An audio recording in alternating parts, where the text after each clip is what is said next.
Hello friends, ఈరోజు నేను ఆకుకూరలు కోసుకోపోతున్నాను.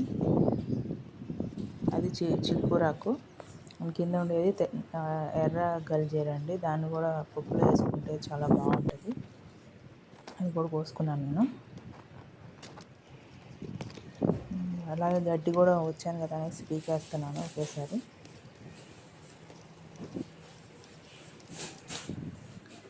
ఇది వచ్చేసేసి బిల్లా గల్జేరాకు అండి, బిల్లాకు అంటారు.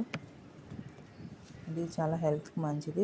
ఎర్ర గల్జేరాకు, తెల్ల గల్జేరాకు ఇది కూడా చాలా మంచిది. కొంచెం పొన్నగంటాకు ఉంది, అది కూడా కోసుకుంటున్నాను. ఇది వచ్చేసి పేరు తెలియదని లైక్ గోంగూరలాగా ఉంటుంది. ఇక్కడ పప్పులో వేసుకోవచ్చు, అలాగే మిక్స్ చేసుకొని తినవచ్చు ఆకుకూరలో.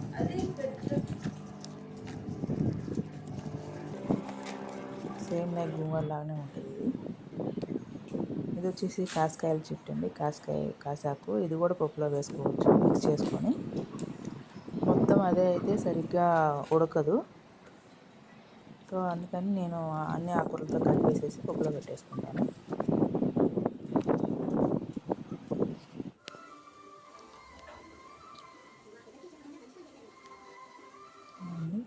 మీకు వీడియో నచ్చితే లైక్ చేయండి, షేర్ చేయండి, సబ్స్క్రైబ్ చేసుకోండి.